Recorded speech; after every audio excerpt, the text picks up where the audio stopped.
How's it going, everyone? It is me, the Lone Vault Wanderer, and 2017 has been a pretty great year for video gaming so far. Some of the games that I've played I easily see being in my top 5 games of the year, but there are others that have yet to be released that may be strong contenders in that regard. And there are just so many games releasing in October and November especially, that honestly it's going to be very hard for any of us to keep up. So with that being said, here are my personal top 5 games coming out for the remainder of 2017.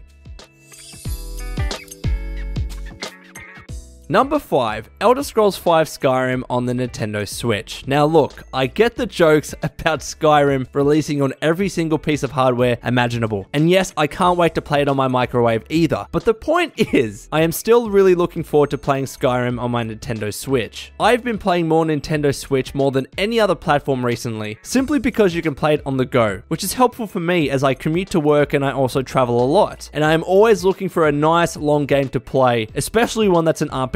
And here comes Skyrim, a game that I personally haven't played much of, perhaps to the surprise of some Bethesda fans. It's a game that I've never actually finished, but I've always wanted to delve into with a really long playthrough. And with myself having so much travel scheduled for the latter part of this year, I absolutely cannot wait to have Skyrim as a companion on those long flights and road trips. So this is why Skyrim Switch Edition is number 5 for me personally.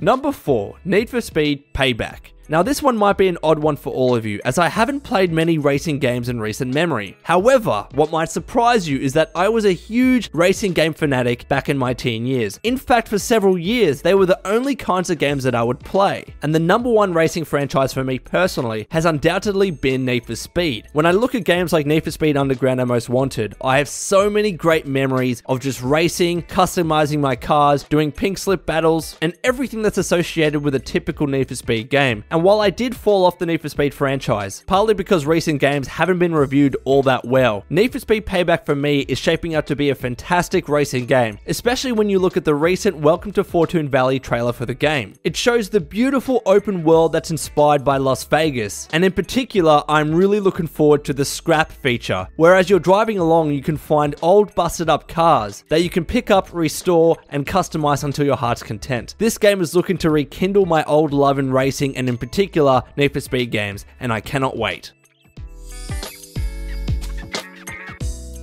Number 3, Wolfenstein 2 The New Colossus. So thanks to Bethesda, I've played a number of different sessions of Wolfenstein 2, and while the first demo that I played had a number of issues and bugs, in the second demo, almost all of those issues were rectified. Wolfenstein 2 looks just as if not more gruesome, bloody, and chaotic than the first Wolfenstein game, and I particularly love this massive emphasis that the game seems to be placing on cutscenes and story. So far from what I've experienced, the narrative, characters, and cutscenes in this game absolutely shit on the first one, which is always a nice touch after you want a bit of a break from constantly shooting enemies. By focusing on gameplay, the weapons are great to use, there are a bunch of different upgrades, they're as bloody as ever, I love melee in particular, there's this one scene where you get to ride a Panzerhund and use a flamethrower to burn Nazis alive. This game in terms of action looks like an absolute blast, and I'm really looking forward to picking this up.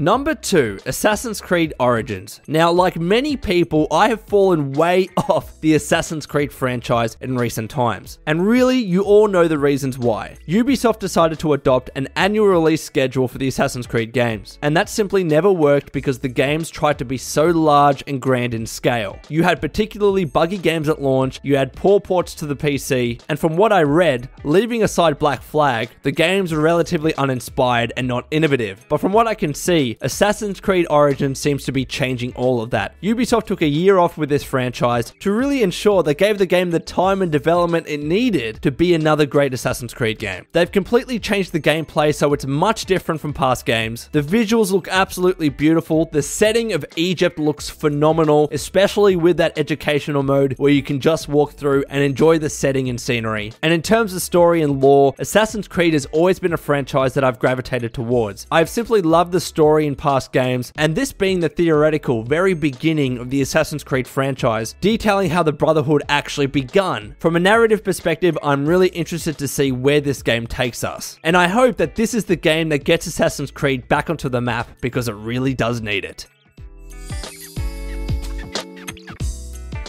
Number 1, Super Mario Odyssey. Now this should be no surprise to you, especially because how highly I have talked about the Nintendo Switch. But in particular, I grew up playing Super Mario games. And just like with Zelda Breath of the Wild earlier this year, I'm really looking forward to this game taking me back to my childhood. I know there have been other great Super Mario games in recent history, but those of which were on the Nintendo Wii and Wii U, such as Super Mario Galaxy. And it's really unlikely I'm going to go buy another console just to play some of those key games. But given my love and enjoyment for the Nintendo Switch, I cannot wait to play Super Mario Odyssey, especially because the gameplay looks so cool with that juxtaposition of the GTA/city life world and also the much more traditional looking Super Mario levels. And of course, one of the biggest factors of Odyssey, this hat that sits on your head that can take over any other enemy so you can control them to your will. That seems to me it's going to make for really interesting and intriguing gameplay, and this is why Super Mario Odyssey is at the top of my list of games releasing in later 2017. So anyways, Wastelanders, that's all from me. Please let me know in the comments below what you think of my list, and also I'd love to hear what games you're personally looking forward to that are releasing later in 2017. As always, please follow me on Twitch and join my Discord, the links of which you can find in the description below. And until next time, this has been the Lone Vault Wanderer. Please take care of yourself, and would you kindly keep fighting the good fight.